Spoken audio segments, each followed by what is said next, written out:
Welcome to Chapter 7 of Intro to Psychology. In this video, I'll be discussing how psychologists measure intelligence.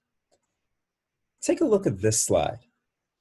See how many of these multiple choice questions that you can get right. Answers are posted on the next slide. Feel free to pause the video here and take a stab at them.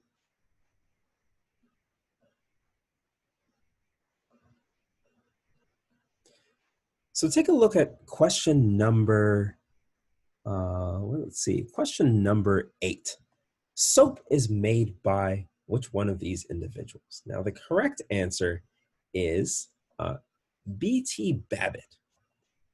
I don't know about you, but I didn't know that. In fact, many of the questions on this questionnaire, some of them are kind of common sense. A lot of them are kind of situational or very, very specific forms of knowledge. Lo and behold, this is an example of the type of intelligence test that was often used to identify soldiers who would be a good fit for the Army during World War I. It was really the World Wars that helped spur the development of intelligence tests. You want people on the front lines who can think quickly on their feet and who can follow commands and who represent the best in society. And so intelligence testing was a way of tracking and segregating individuals into groups according to test results and helping people predict who would be the best fit for the Army. And after the World Wars, it was a concept that was moved into more into education, more into predicting who's going to do well in school and who's not going to do so well in school, who's going to become a productive member of society and who's not going to become a productive member of society. One of the early theorists in intelligence was French psychologist Alfred Binet. He was one of the first individuals to design a comprehensive intelligence test. You can see in this image on the right a page from his intelligence test where children were asked to determine which face of each pair was prettier, more attractive. So you can see early on here in the development of intelligence tests that there's some lack of objectivity. There's some inherent bias in how intelligence is determined. And that's really the story of intelligence leading up to today. That intelligence, as we described in the previous video, is a construct. It's a hypothetical construct that we cannot measure directly or see with our eyes. We only have proxies, approximations of what intelligence is. And oftentimes those proxies are influenced by bias or by culture or by a particular setting or time in history. Some other early theorists in the study of intelligence are Charles Spearman and Raymond Cattell. Spearman believed that intelligence should be best thought of as one general factor, that when it comes to it, intelligence should be narrowed down to this one unique construct that he called G, that all types of different individual abilities help us predict this one factor, this one G factor of intelligence. Raymond Cattell more so thought of intelligence as different components that eventually broke down to two factors, crystallized intelligence and fluid intelligence. So when he says crystallized intelligence, he's talking about acquired knowledge, very factual knowledge, things like vocabulary or your basic knowledge about the world. So for example, who invented soap? Who was the first president of the United States? Very factual, unchanging information. And then fluid intelligence was more about problem solving or seeing patterns, a person's ability to solve problems in unfamiliar situations.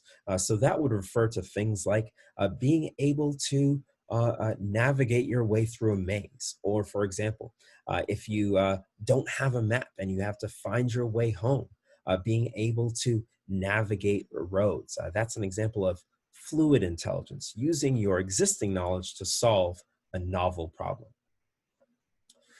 There's also David Wexler, an early American theorist in intelligence who defined intelligence as the global capacity of a person to act purposefully, to think rationally, and to deal effectively with his environment. He developed the most popular form of intelligence test today, called the Wechsler Adult Intelligence Scale, or the WAIS, which is currently in its fourth edition and has many different aspects of intelligence. It taps verbal information, it taps nonverbal problem solving, it taps your ability to do tasks quickly and processing speed. It also taps your very basic vocabulary or your ability to see relationships between ideas. And it's one of the most popular forms of intelligence testing today. The fifth edition is hopefully coming out soon, and it's the type of intelligence test that we also use at the psychology clinic at Wayne State University. An important aspect of the development of the thinking about intelligence is the Flynn effect. It's the notion that uh, generations, when you compare generations of individuals, you see that intelligence quotients, the global score that we use to assess someone's intelligence, tends to get higher by generation. That is to say that each generation, one after the other, later generations tend to have higher overall IQs than ones that come before. So some people might look at that and say that, oh, Generation Z is much smarter than baby boomers or Generation X or Generation Y, but that's not truly the case. It may have more to do with the culture or with the development of the tests, or perhaps the periodic recalibration of these tests. Tests like the WAIS are designed in such a way that they are given to thousands of people so that they can be normed, so that they can be presented in such a way that it reflects the cognitive or intellectual abilities of a very, very broad sample of the population. They're also given in a very standardized way, that each of these tests has to be delivered with exactly the same instructions, with exactly the same cadence, so that there's limited variability from one tester to the other. Other important developments in theories of intelligence are things like the multiple intelligence theory, most prominently argued by Howard Gardner, another American psychologist, who argued that there's many, many forms of different intelligence. There's linguistic intelligence, your use of language, your ability to learn languages. There's things like musical intelligence, your ability to learn musical instruments or learn relationships between musical notes. There's things like interpersonal or intrapersonal intelligence, which we often classify together and call emotional intelligence, the ability to understand your own relationships and your own emotions as well as the emotions of others, and the ability to use empathy to accomplish certain goals.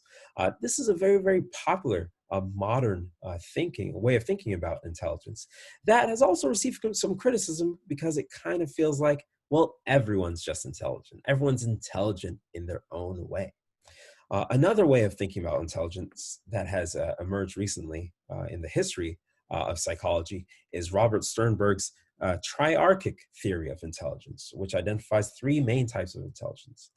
Practical intelligence, street smarts, just basic common sense types of approaches. Creative intelligence, tapping more of that musical or that linguistic side. Imaginative and innovative problem solving. And then analytical intelligence, more traditional intelligence, solving math problems, kind of academic applications of how intelligence is typically presented. And this form of intelligence is more often promoted within the field of psychology. When we think about how intelligence is represented in the population, we often talk about a bell curve. We talk about, also called a normal curve, in which there are few individuals on each end of the spectrum, and then a lot of individuals in the average range or in the middle of the spectrum. So for example, in this graph here, we see the average height of women in the United States. And we see that there are very few women who are, or fewer women who are, 6 foot or above. And there are also not as many women who are shorter than 4'10". It's rarer on the ends of the spectrum. More likely, women are going to find themselves between 5 foot and 5'10", even more so between, say, 5'3" and 5'7". That height is not evenly distributed in the population, but that there is a bell curve that trends towards the middle, that many more women are concentrated between 5'3" and 5'7". It's the same way with intelligence.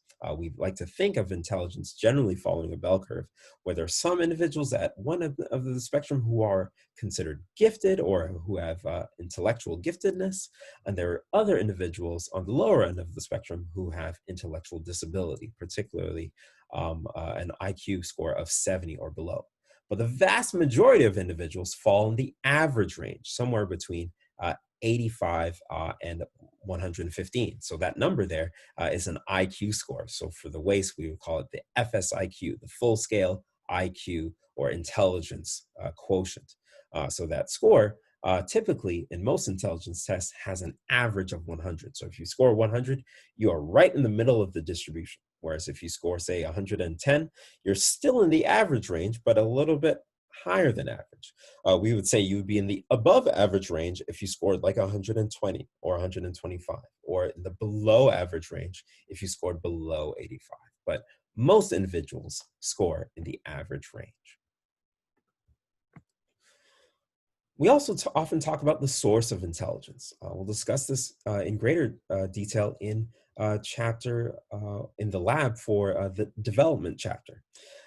We talk about the nature versus nurture debate. Is our intelligence, is our personality, is our way of being determined by our genes, or is it determined by our environment? So from the nature perspective, it's been argued that intelligence is largely inherited based on genes passed on from parents.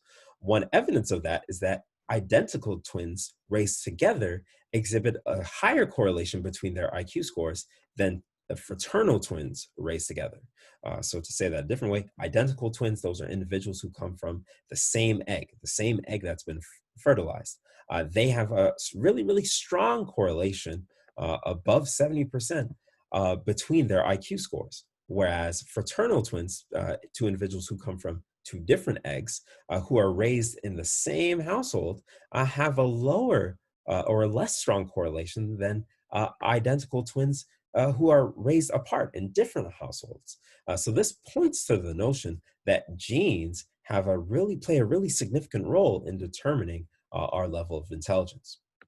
But we also know that environment plays an important role. There's many studies to suggest that the number of words that are spoken in a child's environment is a strong predictor of their level of intelligence, that their access to books, their access to reading material is an important determinant of their intelligence. And so parents who are able to present their children with more intellectually enriching environments will likely have children with higher intelligence levels.